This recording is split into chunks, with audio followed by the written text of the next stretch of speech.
সম্প্রতি বিধানসভায় মুখ্যমন্ত্রীর কুম্ভ স্নানকে মৃত্যুকুম্ভের সঙ্গে তুলনা প্রসঙ্গকে কেন্দ্র করে কয়েকদিন আগে বিজেপির পক্ষ থেকে পূর্ব মেদিনীপুরের মেছেদায় বিক্ষোভ এবং মুখ্যমন্ত্রীর কুশপুতুল দাহ করা হয়। এই ঘটনার প্রেক্ষিতে আজ অর্থাৎ শনিবার বিকেলে মেছেদায় ধিক্কার মিছিল এবং পথসভার আয়োজন করা হয় তৃণমূলের পক্ষ থেকে। এদিন শান্তিপুর এক অঞ্চল তৃণমূল কংগ্রেসের পক্ষ থেকে এই ধিক্কার এবং পথসভা আয়োজিত হয়। পাশাপাশি এদিন শুভেন্দু অধিকারীর ছবিতে জুতোর মালা পরিয়েও বিক্ষোভ দেখানো হয়। এদিন উপস্থিত ছিলেন তৃণমূল নেতা শেখ আফসার আলী, রাজেশ হাজরা, শ্রীধর মিশ্র, সানাউল্লাহ খান, মৃদুল খান সহ প্রমুখ। কিন্তু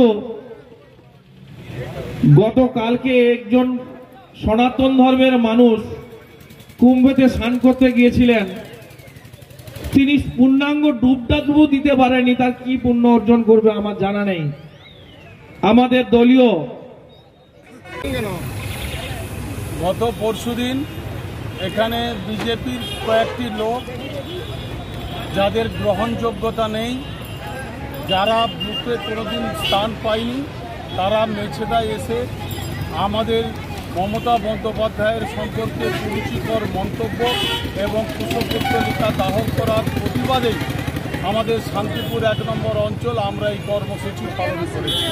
আমরা মনে করেছি যে বিরোধী দলনেতা আমাদের দিদিকে অপমান করেছে, তাকে শুধু অপমান করার ভাষা আমাদের জানা নেই, তাকে জুতা দিয়ে আমাদের মেরে বিদায় করাই আমাদের কর্তব্য।